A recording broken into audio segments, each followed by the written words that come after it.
6 खासदार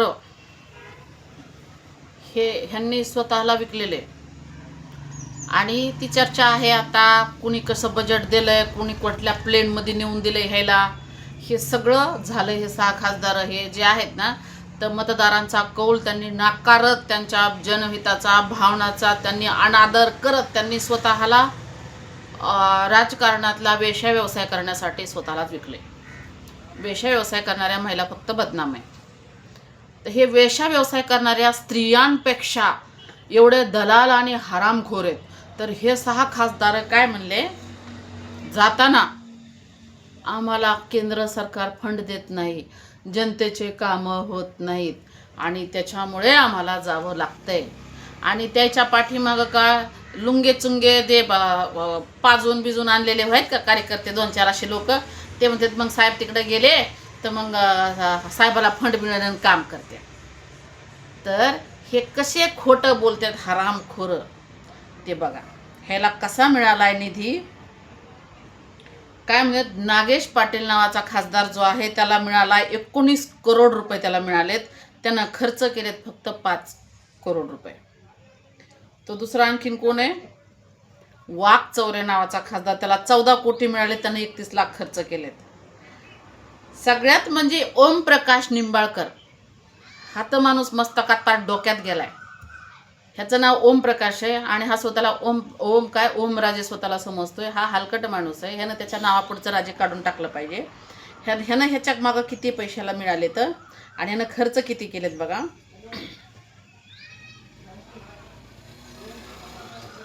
पाकचौरेला तर ह्याला 18.5 कोटी मिळाले, तर ह्यानं फक्त 1.97 करोड खर्च केलेत. म्हणजे हा इतका लाजिमदार आणि इतका हरामखोर आहे ना हे ओमप्रकाश, काय म्हणतात ना, ओमप्रकाश निंबाळकर ह्यानं.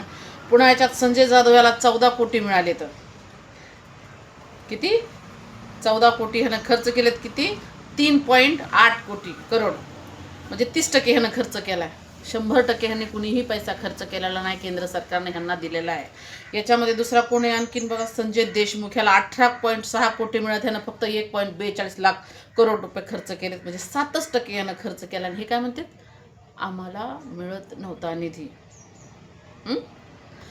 ते संजय राऊत जे म्हणते ना, तुम्ही जे पुन्हा ते दिना पाटील सुद्धा आहे, त्याला सुद्धा असंच निधी मिळालेला आहे.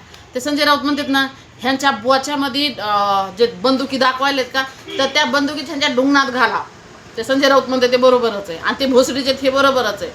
आम्ही काय कुठल्या पक्षाचे लोक नाही तर बरं का, पण ज्या पद्धतीनं हे संविधानाला काळीमा फासायले, ज्या पद्धतीनं लोकशाहीचं हे लोकशाहीला डॅमेज करायला, त्याच्यासाठी आम्हाला बोलावं लागतंय की ह्यांनी जनतेच्या कामासाठी हे तिकडे गेलेले नाहीत, तर ह्यांना जनतेला फसवून जनतेचा कौल ह्याला अनादर करत ह्यांना जे खासदार कमी पडायला लागले डिलिमिटेशनसाठी, त्या बिलासाठी, ती संख्या वाढवण्यासाठी ह्यांनी स्वतःला तिथं विकलेलं आहे. आणि ज्या पक्षातून हे लोक गेलेत ना, त्या पक्षाची सुद्धा लायकी अशीच आहे आम्हाला वाटतं.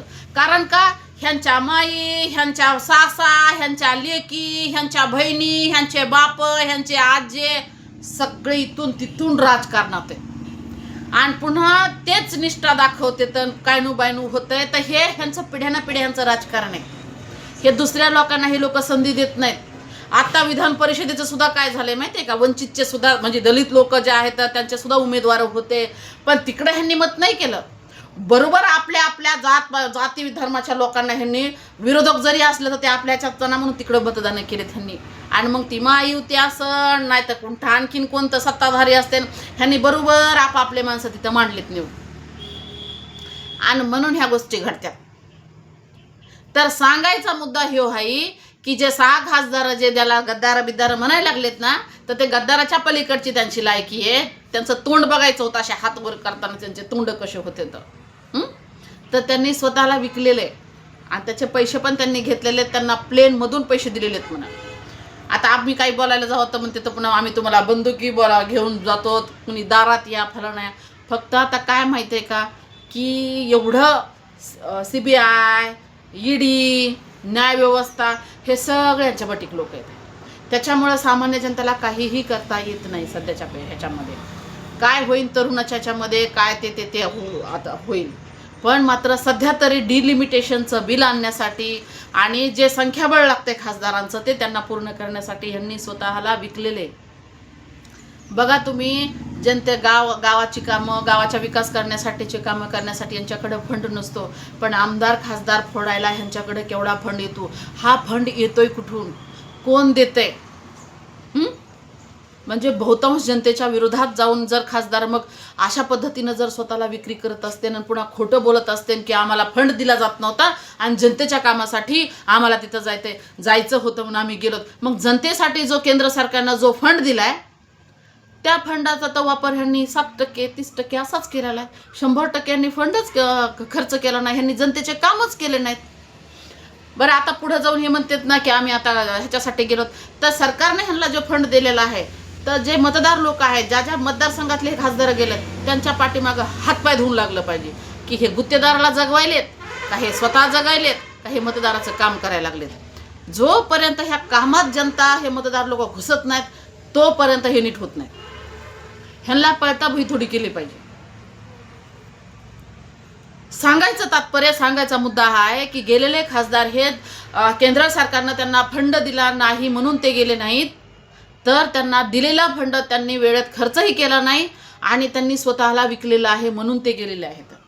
आम्ही सामाजिक कार्यकर्ते आहेत, परंतु आम्ही संविधानिक मूल्यावर काम करणारे कार्यकर्ते आहोत. आम्ही कुठल्याही पक्षाचं अशा काय म्हणतात असंवैधानिक गोष्टीचं आम्ही कोणत्याच पक्षाचं काही आमचं समर्थन काही असं करत नाहीत.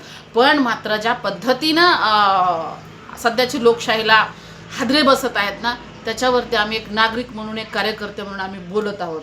सो खासदारांनी स्वतःला या राजकारणामध्ये वेश्या व्यवसाय करण्यासाठी त्यांनीच विकलेले आहे. स्वतःला वेश्या व्यवसाय करणारे असं म्हणणं सुद्धा त्या लोकांची बदनामी होईल किंवा त्या लोकांचा अपमान होईल. एवढे हे गयगुजरे लोक आहेत.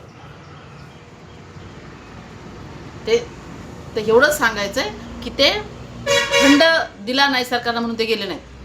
फंड दिला, त्यांनी खर्च केला नाही, परंतु त्यांना एक्स्ट्रा 100 कोटी रुपये त्यांना मिळत आहेत आणि ते त्यांच्या स्वतःसाठी मिळत आहेत. आणि तो पैसा कुणी कसा कुठून दिलेला आहे ह्याची सगळं चर्चा व्हायला लागली आहे की नाही. तर हे गद्दार लोक आहेत, ह्यांच्या नादी काय म्हणतात ना, आणि हे दलितांना ह्यांना हे करून ह्यांचं फार सोयीचं आहे राजकारण आहे, फार सोयीचं राजकारण आहे. त्याच्यामुळे ह्यांच्या नादी कुणी लागा. तर ह्या अशा पद्धतीचे गद्दार लोक ज्यांनी स्वतःला विकलेले.